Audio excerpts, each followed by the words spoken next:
Hello guys, Dr. Spooks here. If you enjoy my videos, please click the like button. It's the only way YouTube's algorithm really notices me. I would be very grateful to you. He had been hunting for the better part of a week, moving through dense evergreen groves and rocky passes that offered no kindness. He was seasoned at this. He'd tracked elk through autumn mists and brought down boar that charged in blind panic. Usually he prided himself on meticulous planning, studying the terrain, the weather patterns, and potential exit routes. But even the best preparation can unravel when nature decides to close its fist. That morning the snow had been a gentle hush, sifting over his shoulders as he packed his last campsite. By midday, it had transformed into a relentless onslaught of white chaos, swallowing trails and landmarks, throwing illusions before his eyes. He pressed on, rifle slung over his shoulder and sidearm strapped firmly to his hip, trying to follow his compass north.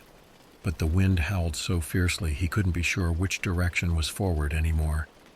Each step sank him deeper into drifts that reached nearly to his waist. The cold stung at the gap of skin between glove and sleeve, finding every weak point in his layered clothes. As dusk advanced, the storm intensified. He knew staying outside was suicide. His body would freeze, and he'd become another frozen shape beneath the ever-accumulating snow. Scanning desperately for shelter, he glimpsed a shape among the trees, a structure that did not belong to this wild place. The outline emerged from the blizzard as he drew closer, a small cabin with a steep old roof and shuttered window. It looked abandoned, the surrounding snow undisturbed by recent footsteps, no smoke rising from the crooked chimney. He contemplated passing it by, a hunter's wary instinct telling him to avoid unknown shelters. Yet the wind's roar made the decision for him. He pushed the swollen wooden door open with a shoulder and stepped into the dark interior. Inside, the air was stale and bitter cold, but it offered respite from the screaming storm. With a grumble, he set down his pack and pulled the door shut, latching it with a rough twist of an iron handle. The place was barely furnished. A low cot against one wall, a small table and a single chair, and a stove in the corner coated in old ash and rust. The plank floor creaked softly beneath his boots as he tested his footing. He lit a match and used it to coax flame into a small kerosene lamp he carried. Its weak glow revealed a room of stagnant shadows, corners that refused to give up their secrets. He reached into his pack for tinder, feeding the stove until a tentative warmth spread into the space. His breath slowed. He was safe for the moment, at least from the storm. But something about this place, the silence felt palpable, not serene as expected, but guarded. He couldn't place it yet, but a primal tension hummed in the stillness. He sat down, rifle within arm's reach, and waited, wondering what the night would bring. He moved slowly, letting his eyes adjust as the kerosene lamp's light flickered along the rough timbers. The cabin was small, yet his sense of unease expanded like a second presence. He ran a gloved hand along the grain of a beam, feeling old splinters prick at the leather. A ragged rug covered part of the floor near the cot, threads worn so thin he could see dusty boards beneath. He noticed scratch marks on the wall by the window, parallel grooves that didn't resemble blade work and weren't made by any clean tool. They looked more like the work of desperate fingernails, though spaced too widely for human hands. Approaching the window, he scraped away frost with the edge of his hunting knife. Outside, night smothered the forest. The storm's fury had not waned. Ribbons of snow slashed at the pane, and what little moonlight there was revealed only swirling white chaos. He pressed his ear against the glass, listening, expecting the muffled thud of shifting snowbanks or the restless creak of ice-laden pines. Instead, he heard nothing, no wind, no distant crack of a branch, no animal cry. The storm raged silently in his ears as if filtered out by the cabin's old timbers.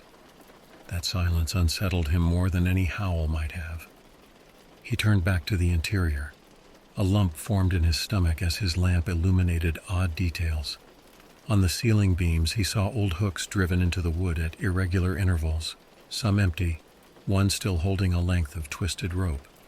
On the floor near the stove, a pile of old ashes seemed to include fragments of bone. He knelt and moved the ashes gently with the tip of his knife. Tiny shards, porous, off-white, could have been animal remains, perhaps from small game. Yet their shape was strange, almost malformed. He decided he needed to secure his temporary refuge. He hauled the chair in front of the door, angling it under the latch for extra reinforcement. He checked his rifle, a reliable bolt-action piece that had saved him countless times. Beside it, his sidearm fully loaded and ready. It gave him some measure of confidence. He had no intention of cowering here all night, but with the storm outside, he had little choice. He examined the stove more closely. The chimney above rattled faintly as if something were trapped in the flue. Carefully, he opened the stove's iron mouth and peered up. Empty darkness and a hint of soot. Whatever rattled might just be the wind, yet he could not shake the impression that it mimicked movement, a subtle rocking that suggested something alive. He closed it firmly, adding a few more twigs to keep the fire going. As he settled down on the cot, a smell reached his nostrils. Not the acrid scent of burned wood, but something faintly metallic. He sniffed the air again. The smell lingered, then retreated, leaving him in a silence that felt suddenly too perfect.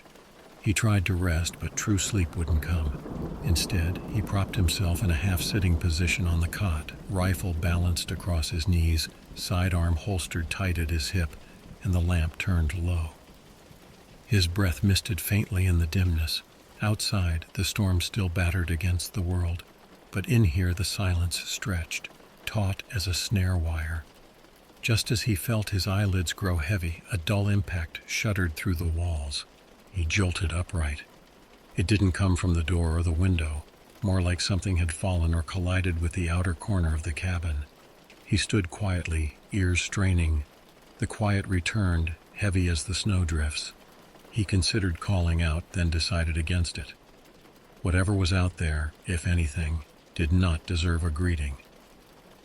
Time stretched. He paced slowly, careful not to let his boots thump on the plank floor. Periodically, he checked outside again, though it was useless. The window only showed swirling whiteness. Eventually, he crouched beside it and cleared a new patch of frost. The wind was strong enough to lift the top layer of snow, creating a veil over the scene. He scanned what little he could see. Dark silhouettes of trees bent under their burden, lumps of drifted snow piled at odd angles. Then a subtle movement caught his eye, just at the far limit of vision. A shape shifted among the pines, tall and lean, then vanished behind a trunk. He stiffened. Moose? A starving elk? This region was known for wolves, but they rarely stood upright like that. He rubbed the glass with his sleeve, trying for a clearer view, but by the time he looked back, it was gone. He considered opening the door a crack, firing a shot into the air to scare off whatever it might be. But firing blindly into a raging storm felt reckless. If there was more than one creature lurking, he'd only give them his position, though they probably knew it already. He stepped away from the window and lit another lamp he'd found on a shelf, giving himself more light. Nothing stirred inside the cabin. His traps, simple tripwires he had set at the door and near the stove, remained intact. He knelt and touched the floorboards. They were surprisingly cold. In fact, the warmth from the stove didn't seem to spread the way it should. It felt contained, as if the cabin were swallowing it. He opened the door just a hand's width and peered out, ready to slam it shut. Instead of the expected roar of wind, the night greeted him with a strange hush. Snow hissed silently across the threshold, swirling into miniature dunes against his boots. He scanned left and right. Nothing moved. Before he closed the door, he sensed, not saw, something withdrawing into the blackness between trees. He felt its regard like a weight on his chest. He bolted the door again, heart thudding, and resolved to remain vigilant until dawn. At first light, the storm's fury diminished into a steady snowfall that allowed him at least some visibility. He felt relief at seeing dawn's dull glow through the iced-over window, though it revealed no comfort. The landscape outside was utterly transformed. Where last night had been only a shapeless mass of white and dark timber, now there were patterns carved into the snow. Long, irregular footprints circled the cabin, widely spaced as if made by something that took impossibly long strides. Each print was a shallow depression rimmed with ice crystals, and within them he could discern strange markings like overlapping crescents. The hunter was not a superstitious man. He knew tracks, how to read their depth, their spacing, the weight and gait of the animal. But these did not match anything he'd encountered. They weren't the paw prints of wolves, nor the cloven hooves of deer or elk. They weren't even human, at least not as he understood it. He stood at the cabin's threshold, rifle ready, scanning the perimeter. No sign of the creature that made them, only the quiet hiss of wind sliding through the pines. He ventured a few yards out, careful to keep the cabin in sight. Snow crunched under his boots, masking any subtle sounds. He followed the tracks for a short distance, moving slowly so as not to disturb them too much. The path circled the cabin twice, then branched out toward a cluster of trees. Just beyond those trunks, he spotted something half buried in snow. A small carcass, probably a hare, its body broken and twisted. A few steps further, a larger form, a fox, placed belly up with limbs splayed awkwardly. A pattern emerged. Dead animals arranged radially around the cabin like some eerie perimeter. Their wounds were peculiar. No clean kill marks, just mangled bodies and torn hide. It was as if they'd been dropped from a great height or crushed with deliberate force. He knelt by the fox and examined it more closely. The ribs were shattered inward, as though something had pressed down from above. There were no obvious bite marks. The ground beneath it had strange indentations, similar to the ones around the cabin. He pressed his fingers into the snow, feeling a hardened crust that had formed overnight. Whatever visited here had taken its time, lingering around the cabin, leaving these grotesque markers as if to warn or intimidate. The silence bore down on him. He felt an urge to return to the cabin's relative shelter, though he loathed the thought of being cornered again. He turned back, and as he did, he thought he saw a faint shadow dart between distant firs.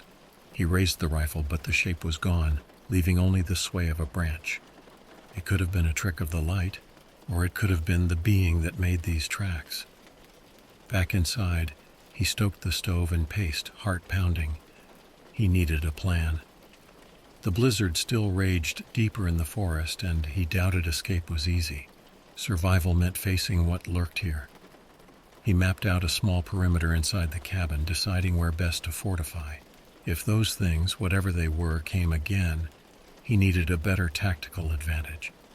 He inspected every inch of the interior and found loose floorboards in one corner.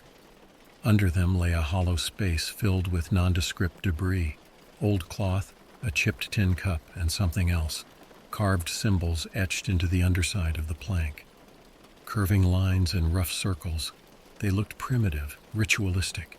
He let the plank settle back into place and went to the walls. Knife in hand, he scraped away grime and splinters to see if more markings hid beneath. He found some near the stove and at the window frame, crooked lines and strange sigils. They reminded him vaguely of old trapper codes he'd once encountered, marks left to ward off trespassers or guide trusted friends. But these symbols were more twisted, less language-like. He tried to recall any lore or legend that might fit what he'd seen. Strange creatures, odd tracks, and carvings in abandoned cabins.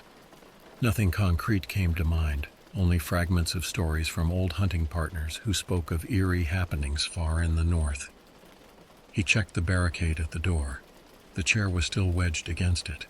He'd readied a tripwire that, if triggered, would set off a loud clatter of pans he'd found stashed in a drawer.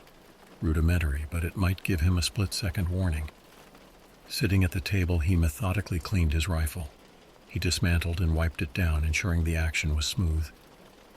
The steady, familiar task grounded him. With ammunition counted and placed in orderly rows, he felt more himself. His sidearm's weight at his hip comforted him as well. He might not understand what stalked these woods, but he knew how to handle a weapon. As afternoon light dimmed, he knew he'd soon face another long night. He considered making a break for it, forging through the thinning storm to reach some known landmark. But he had no clear sense of direction, and leaving now, uncertain and encumbered by deep snow, could spell death. No, he would wait. He resolved to end this standoff on his own terms. He listened carefully to the wind, noticing subtle changes. It hissed at times, and at others it died down, giving way to a silence that seemed to expand. Twice he thought he heard distant cracks, maybe branches breaking. He moved to the window and glanced out. The day's meager light was failing, painting the forest in dusky blues. Among the dark trunks he saw something, a tall form, half hidden, leaning forward as if peering at him. He froze. The shape seemed to tilt its head, curious or mocking. He raised his rifle, aiming through the glass, finger tense on the trigger. For a moment he considered firing. But what if it only provoked them? When he blinked, the figure vanished. He lowered the rifle slowly, teeth clenched. Evening was coming, and soon they would come closer. He spent the last of the twilight transforming the cabin into a fortification. He hammered nails he found in a rusted tin can into cracks around the window, creating makeshift spikes. He arranged furniture so that he'd have clear lines of fire toward the door and the window. If they came, he wanted to see them, to hit them hard before they closed in. He checked the stove once more, feeding it just enough wood to maintain a glow. Too much light might give them a target, too little, and he'd fumble in darkness. Outside, the wind shifted again. The storm slackened, and a peculiar calm settled. He waited, gun raised, straining to catch any hint of movement or sound. The cabin's wooden frame pressed in on him. Every beam, every plank seemed pregnant with silent tension. Minutes stretched into an hour. Then he heard it. A soft pressure on the roof. Not a tap or scratch, but more like weight settling above his head. He stiffened, pointing the rifle upward as if expecting the ceiling to split. The boards creaked under some burden. He followed the sound as it moved slowly toward the edge where the chimney rose. He remembered the rattling he'd heard in the stovepipe. Now he realized something might have tried to enter that way. He lined up a shot where the chimney met the wall. A gambit. If he heard it break through, he'd fire. For now it remained still. Was it testing his reaction? A sudden thud at the doorframe made him swing around, heart pounding. The door shuddered as if pushed by enormous force. He braced himself. Another blow landed, splintering wood. He aimed at head height and fired through the door. The rifle's roar reverberated and he heard a muffled thump outside, then silence. He reloaded with deft efficiency, his face set in grim lines. He'd hit something, but he had no way of knowing what effect it had. Moments later, the cabin's back wall groaned. He cursed under his breath, realizing they might try multiple points of entry. He edged closer, sidearm drawn, ready to fire at any gap that appeared. Suddenly, the window darkened. A shape pressed against it, some massive outline blotting out what dim moonlight there was. He fired the pistol twice, bullets punching through the glass and sending shards flying. A hideous, half-seen form recoiled. He caught a glimpse of elongated limbs, an impossible curve of a spine, and a glint like wet bark before it vanished into darkness. He inhaled, sweat trickling down his neck despite the cold. The attack was coordinated. He could feel it. More than one creature, perhaps many, circled outside. The door rattled again, and he fired a second rifle shot, this time lower, hoping to shatter whatever limb tried to break through. No scream sounded, just a heavy thud as something fell away. The silence returned, more suffocating than before. He held his position, rifle cradled tight, awaiting the next move. They came at him in waves. He had no other word for it. The next assault began with a sudden scraping sound along the roof, like something huge dragging itself over the shingles. He aimed up, but there was no easy shot. Then the back wall shuddered again and a crack appeared between two planks. Through it he glimpsed an eye, if it was an eye, large, dark, reflective, and utterly inhuman. It blinked sideways, a reptilian shudder of lids. He fired his rifle at that spot, splinters and a foul-smelling fluid spraying through the gap. The creature jerked back, leaving him gasping at the stench. He half expected a howl or a scream, some acknowledgement of pain, but nothing came. They were unnervingly silent, communicating through presence and force rather than cries. Another impact on the door sent shards of wood into the room. He rotated and fired again methodically, with the composure of a man who'd faced down charging boar. He landed several shots through the weakening barrier, each time rewarded only by a retreating shadow. He worked the bolt of the rifle, focused on action, reload, aim, fire, his training keeping fear at bay. His sidearm barked twice when one of them tried to press a twisted limb through a gap near the window. He saw bone and something like bark or chitin shatter under his bullets. An acrid odor filled the cabin, making his eyes water. Between attacks, he caught glimpses of their forms. They were tall and angular, blending with the tree line. Their limbs bent in unnatural angles, their torsos elongated, and their skin, if it was skin, gleamed darkly. Sometimes he swore they folded themselves like collapsing tripods, sinking into the snow to vanish, only to rise again somewhere else. The flash of muzzle fire revealed unnatural silhouettes, and between each shot the world snapped back to darkness and silence. At one point, as he reloaded, he remembered the journal he'd yet to find. He had hoped to learn something from this place's past occupants. He needed knowledge, but right now he had no time. He fired another round through the door, trying to push them back to gain a few seconds' respite. His ears rang and his shoulder ached from the rifle's recoil. He realized he was winning this deadly tug of war. Though they kept pressuring him, they had not breached fully. The sturdy wood and his accurate marksmanship seemed to hold them at bay. Then, without warning, the pressure eased. The final rattling of the walls ceased and the heavy, unnatural presence receded. Silence and darkness reclaimed the night. He stood there, chest heaving, the rifle's barrel hot, and wondered if he'd driven them away or merely earned a pause in their assault. He checked his ammunition, still enough for another fight if it came to that. The terrible quiet hung in the aftermath, as if the cabin itself were stunned. He waited, not daring to trust that they were gone for good. Dawn broke as a pale smear behind thinning clouds. He stood amid the wreckage inside the cabin, eyes gritty and shoulders stiff. He'd survived the night, though the memory of those silent attackers would not leave him easily. Bullet casings lay scattered on the floor, along with splinters of wood and shards of glass. He cleared the debris with slow, deliberate motions, trying to regain some sense of order. Eventually, he dared step outside. The wind had faded to a whisper.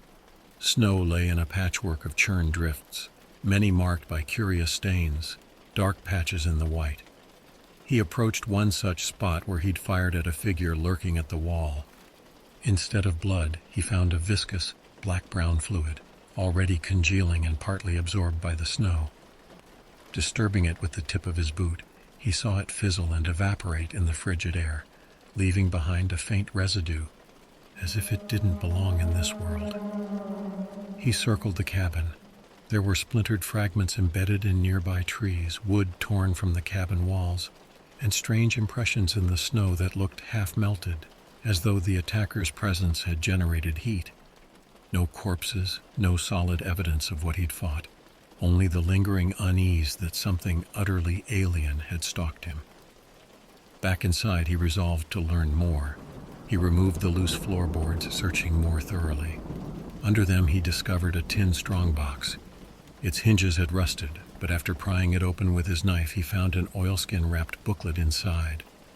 He carefully unfolded it and discovered a journal, its pages yellowed and curling at the edges.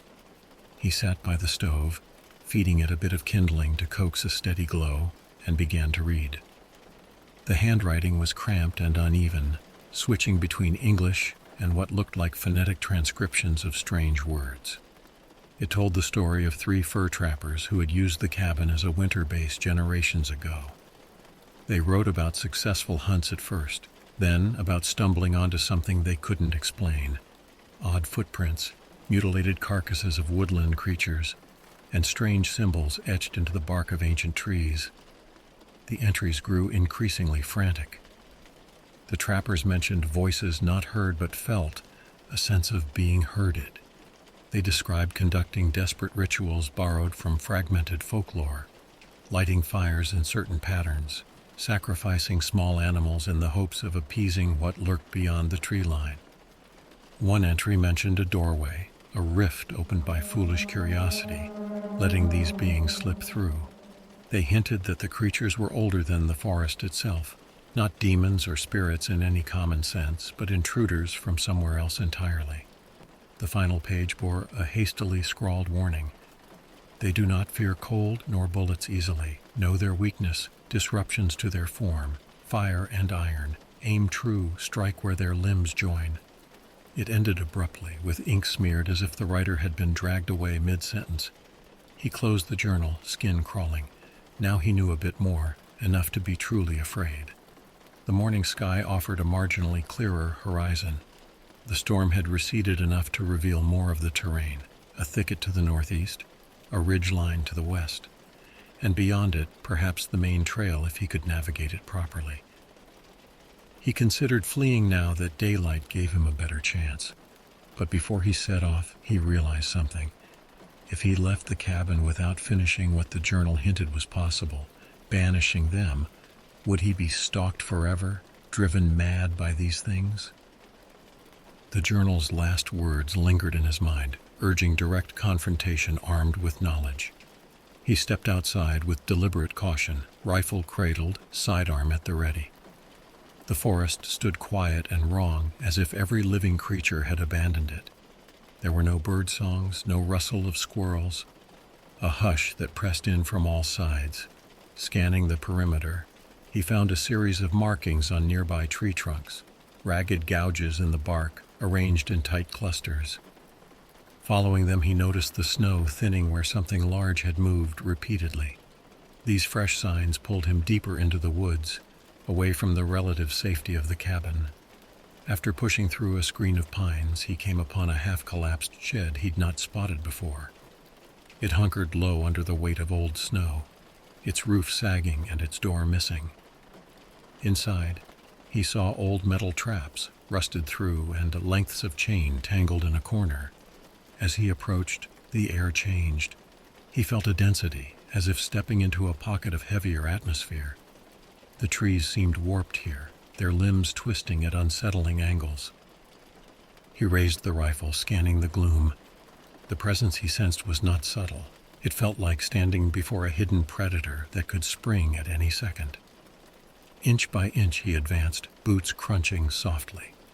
Then he saw it, a towering shape lurking in the half-light behind the shed. Taller than a man by half, it stood unnaturally still, leaning slightly as if balanced on too few limbs. He dared not blink. He aimed center mass, recalling the journal's hint, strike where their limbs join, disrupt their form. He crept closer, heart pounding. The entity shifted slightly, revealing a form that defied logic. Too many joints, limbs bending in loops. Its surface gleamed like oily bark, with dark eyes and sharp teeth and claws. Slowly, he adjusted his aim, studying the junctures at its shoulders, hips, and neck. The creature made no sound, yet its presence roared in his mind, primal and oppressive. He fired a careful shot into a limb joint. The bullet's impact triggered a convulsion of shape.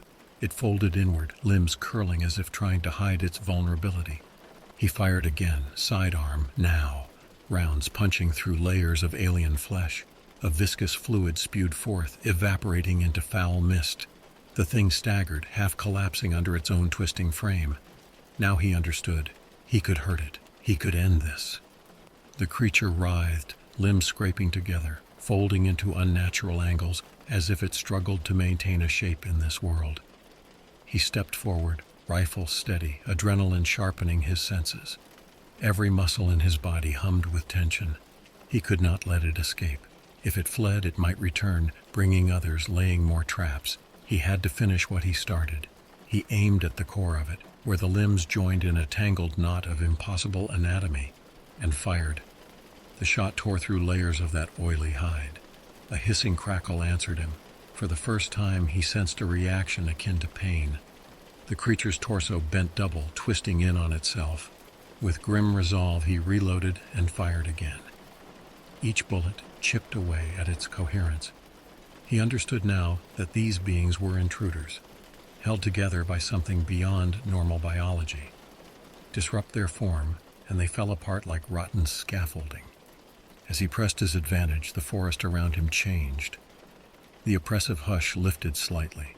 Wind stirred at the edges of the clearing, rustling stiff branches. He saw a flicker of movement behind him. Another of the shapes, smaller or more distant, sliding between trees. He swung the rifle, but it retreated into the gloom.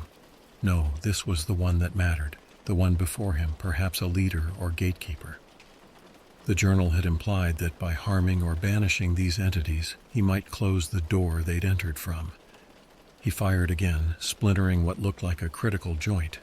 The creature's flesh, if that's what it was, shuddered, broke apart, and began to dissolve. Dark fluid steamed off the snow. Chunks of limb deflated, collapsing into thin membranes that curled like burning paper. It gave off a sickening smell, acrid and electric. He stepped back, covering his mouth, watching as it melted into nothing more than a greasy stain that quickly evaporated, leaving only disturbed snow and broken twigs. For a moment, he stood in disbelief. Was it truly gone? He scanned the perimeter, rifle at the ready. No ambush followed. No second wave descended upon him. The woods remained still, yet the malevolent aura dissipated. He could breathe again, feel the cold air as simply cold, not charged with menace. He trekked back to the cabin, wary but hopeful. The snow underfoot felt normal now, no longer hiding 1,000 lurking horrors. At the cabin, he gathered his gear, took one last look inside. The walls bore scars, the door splintered, and the symbols carved into the timber remained inscrutable. He snatched the journal and slipped it into his pack. Its warnings and lessons had saved his life. Stepping into a wan gray morning, he began to walk. The storm had eased to a light flurry, and through breaks in the trees he thought he could make out a familiar ridgeline. He pressed on. He made it out of the forest by dusk the following day, stumbling onto a narrow service road where a county snowplow rumbled through the whitened landscape. 2 days later, he sat in a diner on the edge of a quiet town, warming his stiff fingers around a mug of black coffee. The fluorescent light hummed overhead, and a weatherman's voice droned from a television mounted in a corner, announcing milder conditions ahead. No one here knew about the horrors in that remote cabin. They would attribute his haggard face and wary eyes to the hardships of the blizzard. He did not speak of what he had seen, how he had fought creatures that belonged nowhere in this world. He simply paid for his coffee, stood, and headed toward a motel room and a long-awaited bed. Far away beyond those warm lights and paved roads, the forest lay quiet. But in its deeper shadows, far from any human trail, the watchers gathered. They balanced atop high branches and slipped silently between trunks. Some still carried the faint scent of cordite and black blood residue from their wounded companion. They did not scream or cry out, for that was not their way. They only observed as he retreated ever farther into the human world, each step taking him from their domain. They watched him go, countless eyes hidden in the timbered gloom. They would remember this hunter who had forced them back. And as he vanished into the safe, civilized landscape, they remained behind, patient and unspeaking, a reminder that something unnatural still lingered in those distant woods, something that could wait as long as it needed for their revenge. I spend way too much time online, especially on the dark web. I know it's risky, but the thrill of finding hidden stuff is addicting. A few months ago, I found this weird thread titled, "Temporal Equations: Unlock the Secrets of Time Travel." It sounded like complete nonsense, but I was curious. The post was by someone called Chronomaster, and it was filled with crazy complex math equations and strange explanations. I have a bit of a background in math from college before I dropped out, so some of it actually made sense to me. I felt this weird pull, like I had to understand it. I downloaded all the files and started digging in. I became obsessed. I barely ate or slept, just sat at my desk surrounded by printouts and notes. My place turned into a disaster zone. I didn't care, I just wanted to crack those equations. After about 2 weeks of nonstop work, I had a breakthrough. I figured out the main equation, and it seemed to describe a way to mess with time itself.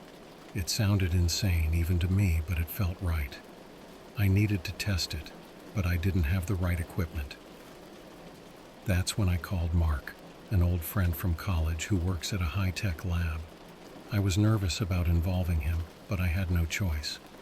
I told him about my discovery, leaving out the dark web part. To my surprise, he was intrigued and agreed to help me. We set up the experiment late at night in his lab.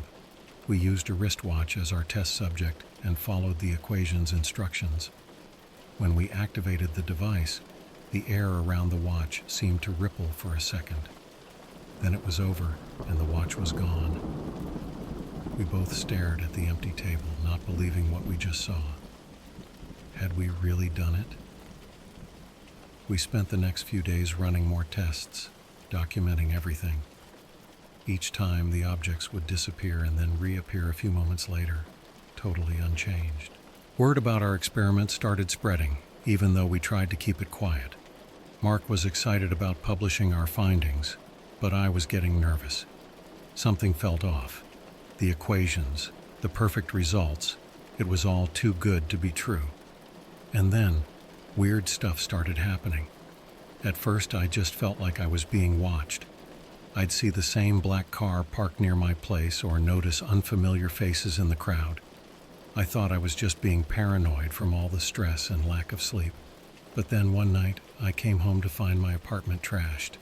Papers were everywhere, my computer was smashed, and the hard drives were gone. Whoever did it knew exactly what they were looking for. I tried calling Mark, but he didn't answer. When I went to his place, it was the same story. Everything destroyed, and Mark was missing. I reported the break-ins to the police, but they were no help. They thought it was just random burglaries. They had no clue about the real danger. I decided to go into hiding, moving from one cheap motel to another, always looking over my shoulder. The feeling of being hunted got stronger every day. I started getting creepy messages on my phone, telling me to stop my research. They were anonymous and they knew everything about me. My routine, my friends, even my fears. One night, as I was walking back to my motel, I felt a sharp pain in my side. I fell and saw a shadowy figure running away. I realized I had been stabbed. I managed to crawl back to the motel, and the night clerk called an ambulance. The wound was bad, but not deadly. The police again dismissed it as a random attack, but I knew better. It was a warning. As I lay in the hospital bed, recovering from surgery, I realized just how deep I was in. The equations were more than just theory. They were the key to something huge and dangerous. And now, powerful people wanted them, and me, gone. After I got out of the hospital, things went from bad to worse. I knew I couldn't go back to my apartment, so I crashed at a friend's place for a few days. I tried to lay low, but I couldn't stop thinking about what had happened. Mark was still missing, and I had no idea who was after me or why. I started noticing more and more people watching me. It wasn't just the feeling of being watched anymore. I actually saw them. They were everywhere, on the street, in cafes, even outside my friend's apartment. I couldn't trust anyone. One night I decided to confront one of them. It was a guy who had been hanging around my friend's building for a few days. I walked up to him and asked what he wanted. He acted like he didn't know what I was talking about, but his eyes gave him away. He knew exactly who I was. Before I could push further, he walked away quickly and disappeared into the crowd. I knew I had to get out of town. I packed a bag with some essentials and hit the road, heading for a city where I knew no one. I figured I could blend in better in a place where I had no connections. I found a cheap motel on the outskirts and checked in under a fake name. For a while it seemed to work. I stayed off the grid, using cash for everything and avoiding places with security cameras. But it wasn't long before they found me again. I woke up one night to the sound of someone trying to pick the lock on my motel room door. I grabbed a chair and wedged it under the doorknob, then quietly slipped out the window and ran. I wandered the streets for hours, trying to figure out my next move. I couldn't keep running forever. I needed to know who was after me and why. I decided to go back to the dark web forums where I found the equations in the first place. Maybe there was more information there, something I had missed. I found an internet cafe and logged in under a new identity. I searched for any mentions of Chronomaster or the temporal equations. After hours of digging, I found a thread that seemed promising. It was a discussion about the dangers of time manipulation and the people who would do anything to control it. The posts were filled with horror stories about people who had tried to use the equations and had disappeared or worse. Some claimed that powerful organizations, possibly even governments, were behind the disappearances. They wanted to control time travel technology, and anyone who got too close to the truth was a threat. I realized then that I was in way over my head. These weren't just random stalkers, these were professional operatives, maybe even assassins. I needed help, but I didn't know who to trust. I decided to reach out to an old hacker friend, Alex. If anyone could help me navigate this mess, it was him. I sent Alex an encrypted message explaining my situation and asking for his help. He responded quickly, telling me to meet him at a safe house he had set up outside the city. It was a risk, but I didn't have many options left. When I got to the safe house, Alex was already there, setting up his gear. He looked at me with a mix of concern and curiosity. I told him everything, from finding the equations to the break-ins, the stalking, and the stabbing. He listened without interrupting, then nodded slowly. "This is serious," he said. "These people mean business, but I think I can help you. First, we need to get rid of any tracking devices they might have planted on you." We spent the next few hours combing through my belongings and scanning for bugs. Alex found 2 trackers, one in my phone and another in the lining of my backpack. He destroyed them both and set up new, secure communication channels for us. Over the next few days, Alex and I worked together to dig deeper into the dark web. He used his skills to trace the origins of the messages I had received and to gather intel on the people behind the attacks. We discovered that Chronomaster was actually a front for a shadowy organization that had been experimenting with time travel for years. The more we uncovered, the more dangerous it became. We were constantly on the move, changing locations every few days to stay ahead of our pursuers. But despite the danger, I felt a strange sense of purpose. I was determined to see this through, no matter the cost. After weeks of dodging, hiding, and gathering intel, Alex and I finally got a break. We managed to trace one of the encrypted messages back to a physical location, a warehouse on the outskirts of the city. It was risky, but we knew we had to investigate. We spent the next few days planning our approach. Alex hacked into the warehouse's security system and managed to get a layout of the building. It was heavily guarded, but we noticed a few weak points we could exploit. We decided to go in at night, when security was likely to be lighter. The night of the operation, my heart was pounding. We parked a few blocks away and made our way to the warehouse on foot. Alex disabled the security cameras and we slipped inside through a side entrance. The place was massive, filled with crates and high-tech equipment. It looked like a scene straight out of a spy movie. We moved quietly, sticking to the shadows, and made our way to the central office. Alex hacked the door and we slipped inside. The room was filled with monitors and computers, all showing various feeds and data streams. On one of the desks, we found a folder with the Chronomaster logo on it. Inside were detailed plans and reports on the time travel experiments. We quickly scanned the documents. They confirmed our worst fears. This organization was far more advanced and dangerous than we had imagined. They had been experimenting with time travel for years, and anyone who got too close to their secrets was eliminated. As we were going through the papers, we heard footsteps approaching. We hid behind a row of filing cabinets just as the door opened. 2 men walked in discussing something about a recent problem they needed to deal with. My blood ran cold when I realized they were talking about me. They mentioned my name, and I knew we had to act fast. Alex and I exchanged a look, and he nodded. We needed to get out of there, but not before gathering as much evidence as we could. Alex quickly copied the data from the computers onto a flash drive while I kept watch. Just as he finished, the men turned to leave.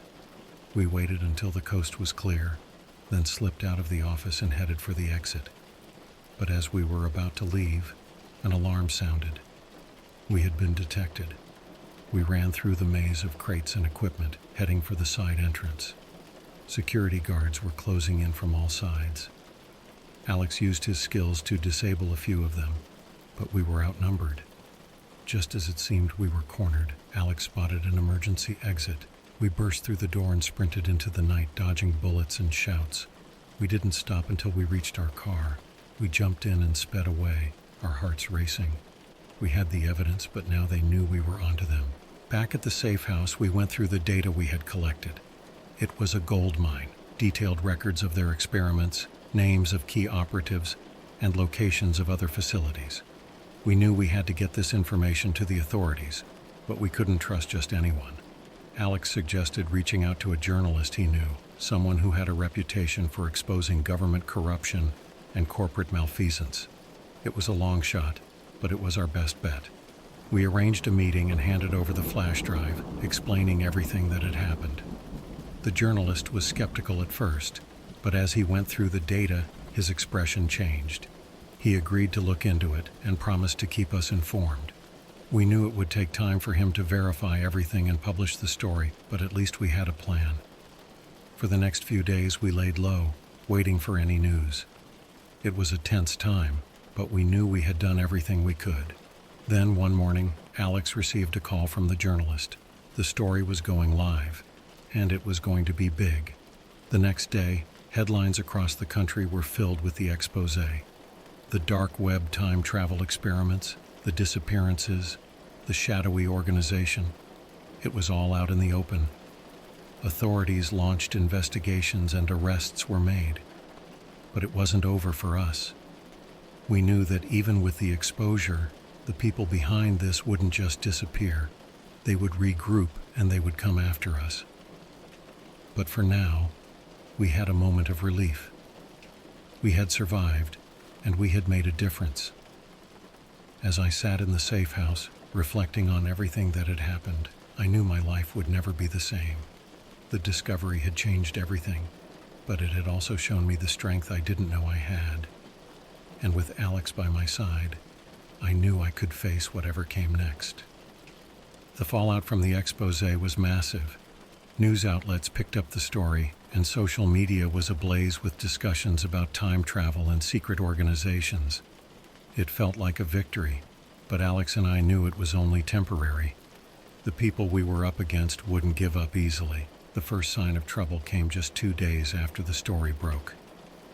Alex's secure network picked up chatter, indicating that our location might have been compromised. We couldn't risk staying in the safe house any longer.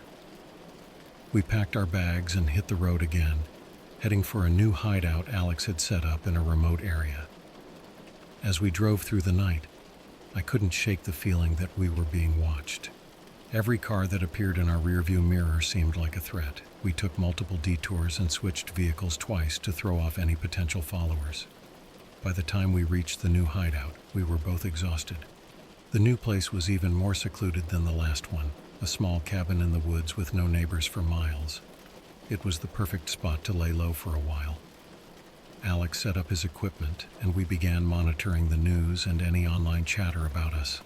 Despite the initial wave of media attention, things started to quiet down. The authorities were investigating, but there were no major breakthroughs. It seemed like the organization was regrouping, and we had no idea what their next move would be. One night, as I was sitting outside the cabin trying to clear my mind, I heard a noise in the woods. At first, I thought it was just an animal, but the sound grew louder, closer. I signaled to Alex and we both grabbed our weapons. We had prepared for this, but the reality of facing armed intruders was terrifying. We took our positions and waited. The footsteps were getting closer and my heart was pounding. Then out of the darkness, a figure emerged. It was a man, and he was alone. He raised his hands, showing he was unarmed. "I'm here to help," he said in a low voice. "My name is Jack. I've been following your story." Alex and I exchanged a look, unsure whether to trust him, but something about his demeanor seemed genuine. We cautiously let him inside, and he explained his situation. Jack was a former member of the organization, but he had turned against them when he realized the extent of their plans. "They're not just interested in time travel," Jack said. They're looking to control it, to rewrite history for their own gain. They won't stop until they have complete power. He offered us valuable intel, locations of other safe houses, names of key operatives, and, most importantly, a plan to bring down the organization from the inside. It was risky, but it was our best shot. Over the next few days, we worked closely with Jack, planning our next move. We needed to strike at the heart of the organization, to cut off its head and watch the rest fall apart. Jack's information led us to a central hub in a nearby city, where the top leaders operated. We prepared carefully, gathering all the tools and weapons we might need. Alex hacked into their systems, creating diversions and disabling security where possible. Jack used his insider knowledge to guide us through the plan. The night before the operation, we went over everything one last time. The next day, we moved out. The hub was located in an unassuming office building, heavily guarded but with weak points we could exploit. We entered through a maintenance tunnel that Jack had used before. It led us directly into the basement, bypassing most of the security. Once inside, we split up. Alex went to disable the remaining security systems, Jack went to gather evidence, and I was tasked with confronting the leaders. The plan was to corner them and force a confession, to get them to admit their plans on record. As I made my way through the building, my nerves were on edge. Every corner, every closed door felt like a potential ambush. But we had timed everything perfectly. I reached the main office just as Alex cut the power, plunging the building into darkness. Using night vision goggles, I slipped inside. The leaders were in a meeting, caught off guard by the sudden blackout. I approached them, weapon drawn, and demanded they explain their plans. They were defiant at first, but when I played the recording of Jack's testimony, their faces changed. "We'll confess," one of them said, realizing they had no way out. "But it won't stop anything. There are others, and they'll continue our work." I recorded their confession, making sure to capture every detail. With the evidence in hand, we made our way back to the exit. Alex restored the power just as we left the building, leaving behind a trail of confusion and chaos. We handed the recordings over to the journalist, who promised to release them to the public. This time, there was no going back. The organization's secrets were exposed, and their plans were ruined. We had won a major battle, but the war was far from over. As we regrouped at our new hideout, I felt a mix of relief and anxiety. We had struck a major blow, but I knew the organization wouldn't give up easily. They would come after us with everything they had. But for now, we had each other, and we had a plan. We were ready to keep fighting, no matter the cost. The release of the recordings caused an uproar. The media frenzy was even bigger this time, with investigations and public outcry putting immense pressure on the authorities to act. The organization was exposed, their plans laid bare for the world to see. But Alex, Jack, and I knew our victory was temporary. The organization was wounded but not dead. We decided to go on the offensive. Jack had one last piece of critical information, a hidden lab where the core of their time travel research was conducted. Destroying this lab would cripple their operations for good. It was located in a remote facility, heavily guarded and nearly impenetrable. We spent days preparing. Alex worked tirelessly to hack into their systems, creating fake identities and access codes. Jack gathered supplies and weapons, while I mapped out our approach. This was it, the final stand.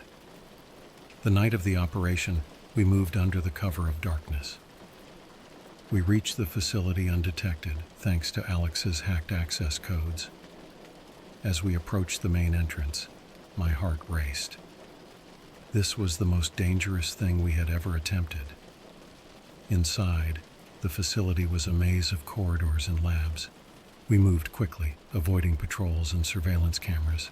Alex guided us through the layout he had memorized, leading us to the central lab where the time travel research was conducted.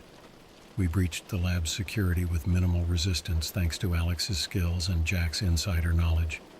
Inside, we found the heart of their operation: massive machines, servers filled with data, and a handful of scientists working frantically. They were caught off guard, clearly not expecting an attack.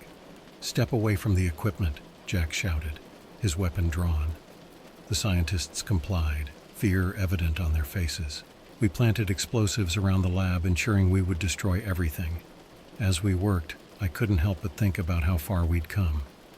From a single dark web post to this moment, it felt surreal. But there was no time for reflection. We had to move fast. With the explosive set, we made our way to the exit. But as we reached the door, alarms blared throughout the facility. We had been discovered. Guards poured in from every direction, and a fierce firefight erupted.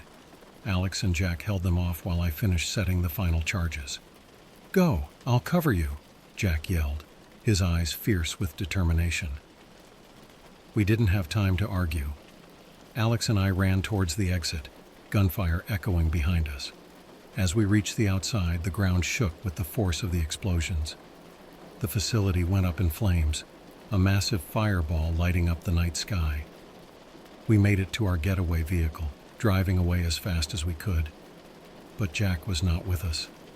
We drove in silence, the weight of our loss heavy on our hearts. Jack had sacrificed himself to give us a chance to escape, to ensure the mission's success.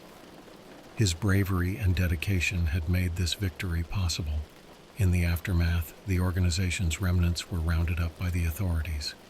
The destruction of their lab was a crippling blow, one they wouldn't recover from easily. The public was informed about the full extent of their plans, and global efforts were launched to prevent anything like this from happening again. Alex and I went our separate ways, knowing that we had to disappear for good.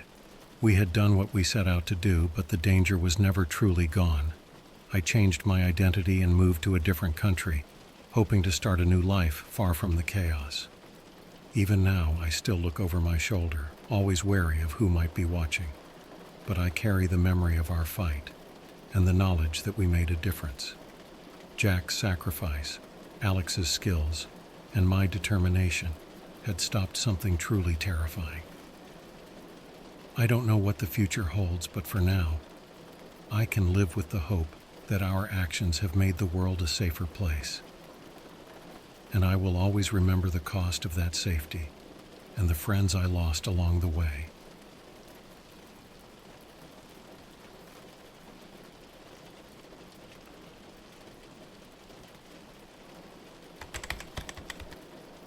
I've always been fascinated by the occult. I guess it started with those late-night horror movie marathons, the kind that leave you feeling like something's lurking in the shadows long after the credits roll. My best friend Mark shared my curiosity. We were inseparable, always seeking out the next thrill, the next unexplained mystery. So when we stumbled upon the dark web, it felt like we had found a treasure trove of forbidden secrets. It was a Friday night, the kind where the world felt both eerily still and brimming with potential. Mark and I were holed up in my room, the only light coming from the glow of my computer screen. We were several pages deep into the dark web, scrolling past illegal weapons, stolen credit cards, and bizarrely human organs. And then we saw it. Authentic Ouija board. Connect with the other side. Guaranteed. "Dude, we have to get this," Mark said, his eyes wide with excitement. He was always the impulsive one, ready to jump into anything head first. I was more cautious, but the idea intrigued me. We had dabbled with homemade Ouija boards before, but they never seemed to work. This one promised to be different. It was described as handcrafted from cursed wood, used in rituals by ancient cults. I hesitated. What if it's dangerous? Mark laughed. "That's the point, man. What's life without a little danger?" We pooled our money together and placed the order. The delivery estimate was vague, promising arrival within a week. We shut down the computer and tried to sleep, but the anticipation was too much. My mind was a whirlwind of thoughts about what might happen once we got our hands on that board. The days dragged on, each one longer than the last. We checked my mailbox obsessively, but there was no sign of our package. Finally, a small, nondescript box arrived on my doorstep. My heart raced as I brought it inside. Mark came over immediately. We opened the box together, and inside, wrapped in black cloth, was the Ouija board. It looked old, really old. The wood was dark and worn, the letters carved deep and filled with something red. Blood? I shivered at the thought. There was a note included. Use with caution. The spirits are not always friendly. We laughed it off, attributing it to a marketing gimmick. That night, we set the board on the floor of my room, lit some candles, and dimmed the lights. The air felt thick with anticipation. Mark placed his fingers on the planchette. Is anyone here with us? At first, nothing happened. We exchanged a nervous glance. Then slowly, the planchette began to move. My heart pounded in my chest. I could feel Mark's fingers trembling under mine. Y-E-S. We stared at each other in shock. Who are you? Mark asked, his voice barely above a whisper. The planchette moved again, faster this time. D-A-T-H. My breath caught in my throat. This has to be a joke, I muttered, trying to convince myself. But Mark's face was pale. I don't think it is. The planchette continued to move, spelling out a message. W-E-A-R-E-C-O-M-I-N-G. A chill ran down my spine. Who's coming? There was a long pause, then S-A-C-R-I-F-I-C-E. I pulled my hands away, shaking. This isn't funny anymore, Mark. He looked just as scared as I felt. I'm not doing this. It's real. We decided to end the session. I threw the board back into the box and shoved it under my bed, but the feeling of dread lingered. That night I couldn't sleep. Every creak of the house made me jump.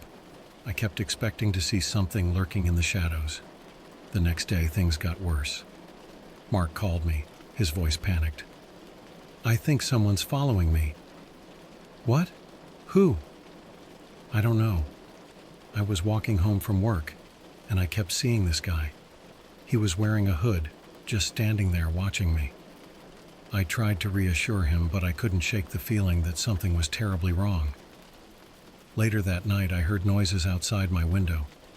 I looked out, and there was someone standing across the street, cloaked in darkness, watching my house. The days turned into a blur of fear. We started seeing them everywhere. Hooded figures, always watching, never approaching. We didn't dare go to the police. What could we say? That we were being stalked by a cult because we bought a Ouija board on the dark web. Mark and I decided to meet up and figure out what to do. We were sitting in my room, the Ouija board between us, when we heard it.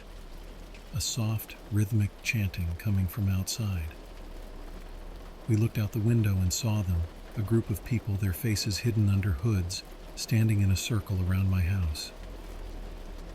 What do they want? I whispered. Mark shook his head. I don't know, but we need to get out of here. We packed a few essentials and slipped out the back door.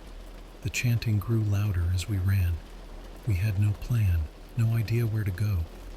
All we knew was that we had to get away. As we ran through the dark streets, I couldn't shake the feeling that we were being herded, pushed toward something. We ended up in an old abandoned warehouse. The place was cold and damp, the air thick with the smell of decay. We'll hide here for now, Mark said, his voice trembling. We found a corner and huddled together, our breaths coming in ragged gasps. The chanting had stopped, but the silence was even more terrifying. It felt like the calm before a storm. That's when we heard it, a soft whisper right next to my ear. You can't escape. I jumped, looking around wildly, but there was no one there. Mark grabbed my arm. Did you hear that? I nodded, my heart pounding. What do we do? He looked at the Ouija board, still clutched in his hands. We need to destroy it. Maybe that will stop them. We found a metal barrel and some old newspapers. Mark set the papers on fire and threw the board into the flames. We watched as the wood blackened and curled, the letters burning away. For a moment I felt a glimmer of hope. Maybe it was over. But then, the chanting started again, louder this time, coming from all around us. The warehouse filled with shadows, figures emerging from the darkness, their faces hidden under hoods. You can't run, one of them said, his voice a low growl. The ritual must be completed. Mark and I backed away, our hearts racing. "What do you want from us?" I shouted.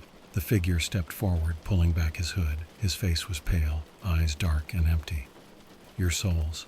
You have opened the gate, and now you must pay the price." We turned and ran, but there was nowhere to go. The warehouse was a maze of corridors and dead ends. The chanting grew louder, echoing off the walls. I could feel them closing in, their cold breath on my neck. We burst through a door and found ourselves on the roof. The cold night air hit us like a slap, but we kept running. There was a fire escape on the side of the building. We scrambled down, our hands slipping on the rusted metal. When we reached the ground, we didn't stop. We ran until our legs gave out, collapsing in a deserted alley. The chanting had stopped, but we knew they were still out there watching, waiting. "We can't stay here," Mark said, his voice shaking. "We need to find a way to stop them." But how do you stop something like this? We had unleashed something dark and terrible, and now it was coming for us. The fear was like a weight in my chest, suffocating me. We decided to keep moving, never staying in one place for too long. But no matter where we went, they always found us. The hooded figures, the whispers, the chanting. It was like a nightmare we couldn't wake up from. And that's when I realized the truth. There was no escape. We had crossed a line, and now we were trapped, running from a darkness that would never let us go. We barely slept. Every time we closed our eyes, we heard the chanting, felt their presence creeping closer. It was like they were toying with us, letting us think we had a chance to escape before pulling us back into their grip. Mark and I decided we needed help. But who could we turn to? Our families wouldn't believe us, and the police would probably think we were insane. In our desperation, we reached out to an old acquaintance, someone we hadn't seen in years, but who had dabbled in the occult even deeper than we had. Her name was Emily, a high school friend turned occult enthusiast. She had always been a bit eccentric, collecting strange artifacts and books on dark magic. We found her living in a small, cluttered apartment filled with candles, crystals, and dusty tomes. When we explained our situation, her eyes widened, but she didn't look surprised. "You two have really messed up," she said, her voice barely a whisper. "Those aren't just spirits you're dealing with. You've attracted the attention of a cult that worships something much darker." We told her about the Ouija board, the chanting, the hooded figures. She listened intently, then nodded. "You've opened a door to something that shouldn't be crossed. The board was just a conduit. The real power comes from the ritual they're trying to complete." "Is there any way to stop them?" Mark asked, his voice trembling. Emily sighed. "There's a way, but it's dangerous. You need to sever the connection you've made, and that means performing a counter-ritual. But it won't be easy. The cult will do everything they can to stop you." We spent the next few days gathering the necessary items for the ritual. Emily gave us a list: salt, black candles, a silver knife, and a book of ancient incantations. Each item seemed to radiate a sense of foreboding, a tangible reminder of the danger we were in. The nights were the worst. We could hear them outside, the chanting growing louder, more insistent. Mark and I took turns keeping watch, but sleep was elusive. Every creak, every shadow sent us into a panic. On the night of the ritual, we went to an old abandoned church on the outskirts of town. The place was decrepit, with broken stained glass windows and rotting pews. It felt like the kind of place where evil things happened. Emily set up the candles in a circle and sprinkled the salt around us. The silver knife glinted ominously in the candlelight. "Once we start, we can't stop," she warned. "No matter what happens, you must keep chanting the incantation." We nodded, our hearts pounding. The air was thick with anticipation, and a sense of impending doom hung over us. Emily began the ritual, chanting in a language I didn't understand. Mark and I joined in, our voices shaky but determined. The candles flickered, and the air grew colder, as if something was being drawn to us. And then we heard them, the chanting outside the church, the hooded figures surrounding the building. They pounded on the doors, the windows, their voices rising in a terrifying crescendo. "Keep chanting," Emily shouted over the noise. I tried to focus on the words, but my mind was racing. The air grew colder, and I could see my breath forming clouds in front of me. The shadows seemed to move, creeping closer, trying to break the circle. The doors burst open and the hooded figures poured in. They moved with an unnatural speed, their faces hidden in darkness. I could feel their eyes on us, their hatred palpable. Mark's voice faltered, and he looked at me, his eyes wide with fear. "I can't do this, man." "Yes, you can," I shouted, grabbing his hand. "We have to." Emily's voice grew louder, more desperate. The figures were closing in, their chanting mixing with ours in a cacophony of sound. I could feel their cold hands reaching for us, trying to pull us out of the circle. The candles flickered and went out, plunging us into darkness. The only light came from the moon shining through the broken windows. I could see the figures more clearly now, their faces twisted in hatred, their eyes burning with an unholy light. Emily's voice was the only thing keeping me anchored. I kept chanting, forcing the words out through clenched teeth. The air was thick with the smell of sulfur, and I could feel something dark and malevolent pressing down on us. And then, just as suddenly as it started, it stopped. The figures vanished, the chanting ceased, and the oppressive weight lifted. The candles flickered back to life, casting a dim, reassuring glow. We collapsed to the floor, gasping for breath.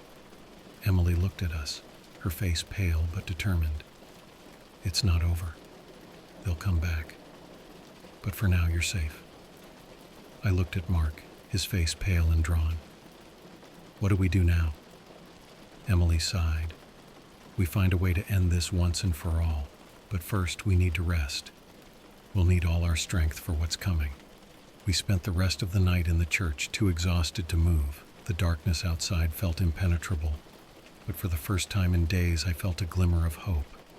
We had survived the night, and with Emily's help, maybe we had a chance to end this nightmare. But deep down, I knew the worst was yet to come. The next morning, we awoke to a grim realization. Our ordeal was far from over. The safety we felt in the old church was fleeting, and the sense of dread quickly returned. Emily was already up, poring over her ancient books, her eyes dark with worry. "We need to understand what we're dealing with," she said, not looking up from the pages. "This cult, they're not just trying to scare you. They need your souls to complete their ritual." Mark and I exchanged a worried glance. "Why us?" I asked. Emily sighed, finally lifting her gaze.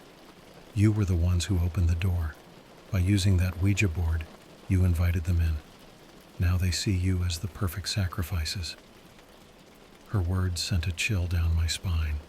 The reality of our situation was sinking in. We weren't just running from some crazed cultists. We were running from a force that wanted to drag us into hell. We decided to leave the church, feeling it was no longer safe. Emily suggested we go to an old cabin her family owned, deep in the woods. It was remote, hard to find, and she believed it would give us some time to figure out our next move. The journey to the cabin was nerve-wracking. We kept looking over our shoulders, expecting to see hooded figures emerging from the trees. Every rustle, every snap of a twig set our nerves on edge. The woods felt alive with malevolent energy, as if the trees themselves were watching us. When we finally reached the cabin, it was a welcome sight. It was old and decrepit, but it felt like a fortress compared to the open vulnerability of the woods. Emily set to work immediately, drawing protective symbols around the property and placing wards at the doors and windows. "We should be safe here, at least for a while," she said, though her voice lacked confidence. The first night in the cabin was eerily quiet. We sat around the old wood-burning stove, its warmth a small comfort against the encroaching darkness. Emily explained that the cult was likely performing their own rituals to track us, using dark magic to find our location. "We need to disrupt their connection," she said. "But to do that, we need something that belongs to them, something tied to their rituals." "How do we get that?" Mark asked, his voice tinged with fear. Emily's eyes were hard. We have to go back to where it started, the place where the Ouija board was made. If we can find any remnants of their rituals, we can use it to break their connection. The thought of returning to the source filled me with dread, but we had no choice. Early the next morning we set out, armed with what little we had. The journey was long and treacherous, taking us to an old abandoned house on the outskirts of town. It looked like it had been deserted for years, its windows boarded up, the paint peeling away. We forced our way inside, the air thick with dust and decay. It was like stepping into a tomb. Emily led the way, her eyes scanning for any signs of ritualistic activity. The house felt alive with a dark energy, as if the walls themselves were whispering our arrival. We found what we were looking for in the basement, a makeshift altar covered in dark stains and surrounded by strange symbols. There were remnants of candles, old bones, and a book bound in leather that seemed to pulse with an eerie light. Emily approached the altar, her face set in grim determination. This is it. We need to destroy this. As she began the process of dismantling the altar, the air grew colder and the house seemed to shudder. We heard footsteps above us, slow and deliberate, like something was moving through the house. "They know we're here," Mark whispered, his face pale. Emily worked faster, chanting under her breath. The book on the altar began to smoke, its pages curling and blackening. The footsteps grew louder, descending the stairs. I could see a shadow moving in the dim light, getting closer. "Keep them away," Emily shouted. Mark and I moved to block the stairs, our hearts pounding. The shadow took shape, a hooded figure emerging from the darkness. Its eyes glowed with an unnatural light, and a guttural voice filled the room. "You cannot escape your fate," it hissed. I grabbed a piece of wood from the floor and swung it at the figure. It passed through like smoke, but the figure recoiled, as if the intent alone was enough to repel it. Mark did the same, and together we pushed the figure back, buying Emily precious time. The book erupted into flames, the fire spreading to the altar. Emily chanted louder, her voice rising above the roar of the flames. The figure screamed, a horrible, inhuman sound, and dissolved into the shadows. The house began to collapse around us, the walls shaking and the floor buckling. We ran, scrambling up the stairs and out the door just as the building crumbled into a heap of rubble. We stood outside, gasping for breath, covered in dust and sweat. Emily looked at us, her face exhausted but triumphant. "It's done. We've severed their connection." For the first time in days, I felt a glimmer of hope, but deep down I knew our ordeal was far from over. The cult was still out there, and they wouldn't stop until they had what they wanted. We returned to the cabin, but the sense of safety was fleeting. The woods were still filled with an oppressive darkness, and every night we heard the distant chanting, growing louder, closer. It was only a matter of time before they found us again, and when they did, we would be ready. We hunkered down in the cabin, trying to regain our strength and prepare for the inevitable next encounter with the cult. Emily's ritual had bought us some time, but we knew it wouldn't be long before they tracked us down again. The woods around the cabin seemed to close in on us, the trees whispering our secrets to the darkness. Mark was the first to crack. The strain of constant fear and sleepless nights took its toll on him. He started having nightmares, waking up screaming about shadows and whispers. I couldn't blame him. I was having the same nightmares, though I tried to hide it. Emily, on the other hand, was relentless. She barely slept, poring over her books, searching for a more permanent solution. One evening, as the sun dipped below the horizon, she called us over to the makeshift altar she had set up in the corner of the cabin. "I think I've found something," she said, her eyes glinting with a mix of hope and desperation. "There's a ritual we can perform to banish the cult's influence for good, but it's risky." Mark and I exchanged wary glances. "What kind of risk are we talking about?" I asked. Emily took a deep breath. "We have to summon the entity they worship and bind it. If we succeed, it will break their power over us. But if we fail..." She didn't need to finish. We knew the consequences could be catastrophic. But we were running out of options. The cult was relentless and our resources were dwindling. "We have to try," Mark said, his voice steadier than it had been in days. "It's our only chance." We spent the next day gathering the final ingredients for the ritual.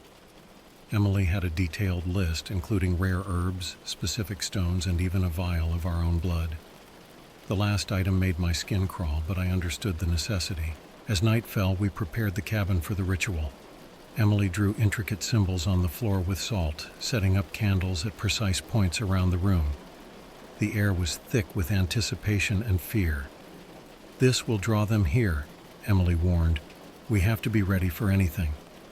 We stood inside the circle, the candles casting flickering shadows on the walls. Emily began to chant, her voice low and rhythmic. Mark and I joined in, our voices blending with hers. The temperature in the room dropped sharply, our breath visible in the cold air.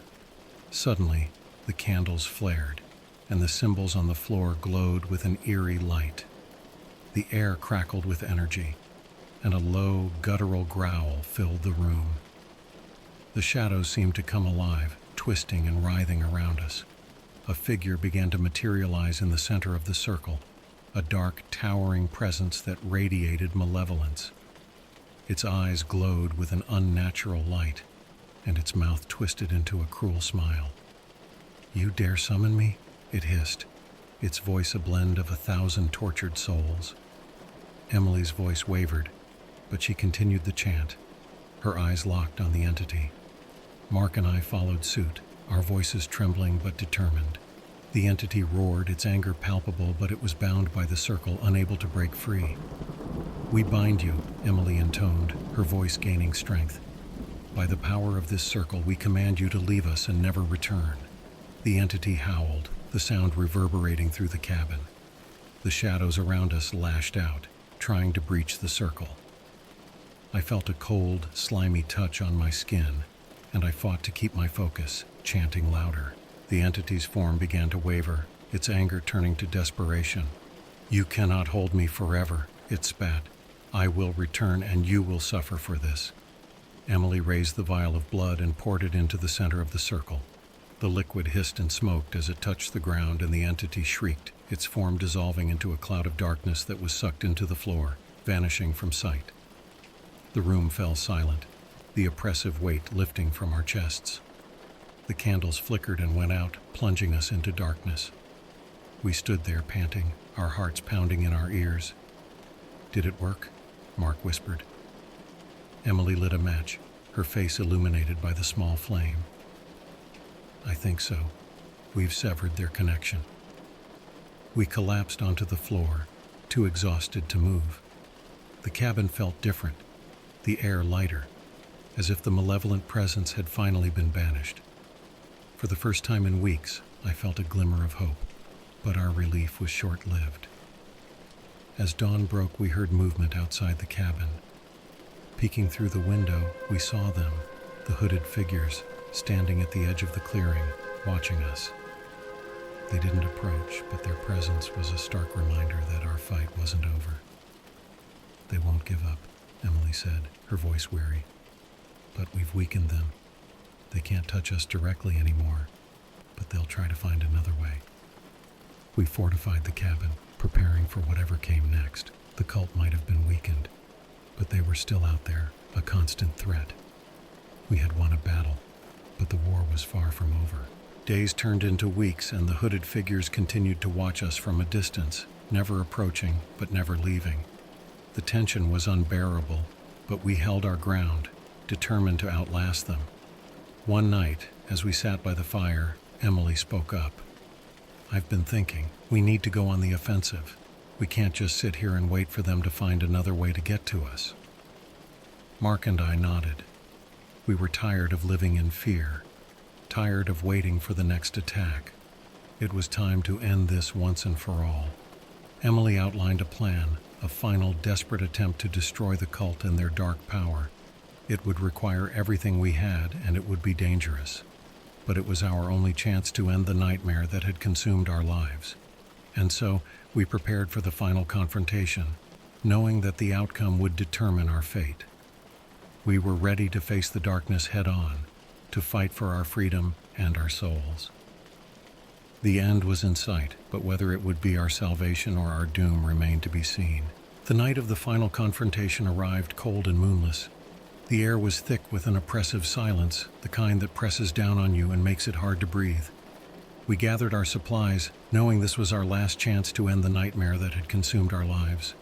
Emily had found a location for the ritual, a clearing deep in the woods, rumored to be a place of ancient power. It was there that we would make our stand. We packed everything we needed into backpacks and set off, the darkness closing in around us as we ventured deeper into the forest. The journey was treacherous, the path barely visible under the dense canopy of trees. We moved in silence, our nerves frayed, every shadow seeming to hide a threat. Finally, we reached the clearing. It was an eerie place, the trees circling it like silent sentinels. The ground was covered in strange symbols, worn away by time but still faintly visible. Emily set up the ritual space, drawing a large circle on the ground with salt and placing black candles at strategic points. In the center, she laid out the items we had gathered: the rare herbs, the specific stones, and the vial of our blood. "This is it," she said, her voice steady but filled with tension. "Once we start, there's no turning back." Mark and I nodded, steeling ourselves for what was to come. We took our positions within the circle, the candles casting long, flickering shadows around us. Emily began to chant, her voice low and resonant, the ancient words echoing through the clearing. As we joined in, the air grew colder, and a thick fog began to seep into the clearing, swirling around us. The symbols on the ground glowed faintly, pulsing with an otherworldly light. We could feel the presence of the cult, their dark energy pressing in on us from all sides. The hooded figures emerged from the trees surrounding the clearing. Their chanting joined ours, a discordant cacophony that filled the air with a palpable sense of dread. They stood just outside the circle, their eyes glowing with a malevolent light. Emily raised the vial of blood, her voice rising above the din. "We call upon the ancient powers to bind and banish the darkness. We sacrifice our blood to sever the ties that bind us." She poured the blood into the center of the circle, and the ground sizzled and smoked where it touched. The hooded figures screamed, their voices blending into a horrifying wail. The fog thickened, swirling into a vortex above the circle. A figure began to materialize in the vortex, a dark, towering presence that radiated pure evil. It was the entity, summoned once again. But this time, we were prepared. Emily continued to chant, her voice unwavering, as Mark and I held our ground. The entity roared, its form solidifying, eyes blazing with fury. It reached out, but the circle held, the salt and symbols creating a barrier it couldn't breach. Emily's chanting grew louder, the power of her words resonating through the clearing. "We bind you to this place," she shouted, her voice echoing with authority. "By the power of this ritual, we command you to be banished forever." The entity shrieked, its form twisting and writhing as if trying to escape. The ground trembled, the symbols glowing brighter, the vortex pulling the entity back. The hooded figures screamed and dissolved into shadows, their power broken. With a final deafening roar, the entity was sucked into the vortex, which closed with a thunderous clap. The fog dissipated, the air clearing, leaving the night eerily silent. The oppressive weight lifted, and for the first time in what felt like forever, we could breathe freely. Emily collapsed to the ground, exhausted but triumphant. "It's over," she whispered. "We did it." Mark and I helped her up, the relief washing over us in waves. The hooded figures were gone, the dark presence banished. We had won. We made our way back to the cabin, the woods now feeling less menacing, the night air crisp and clear. As we approached the cabin, the first light of dawn broke over the horizon, casting a warm glow over everything. We sat together in the cabin, too tired to speak, but filled with a sense of peace and accomplishment. The nightmare was over, and we had survived. We knew the scars would remain, but we had faced the darkness and come out the other side. In the days that followed, we dismantled the protective wards and symbols, no longer needing them. Emily stayed with us for a while, helping us adjust to a life free from fear. We knew we would never be the same, but we were stronger, forged by the fire of our ordeal. As I lay in bed that night, the first truly peaceful night in months, I felt a deep sense of gratitude. We had faced unspeakable horrors, but we had triumphed. And as I drifted off to sleep, I knew that no matter what the future held, we would face it together, unbroken and unafraid.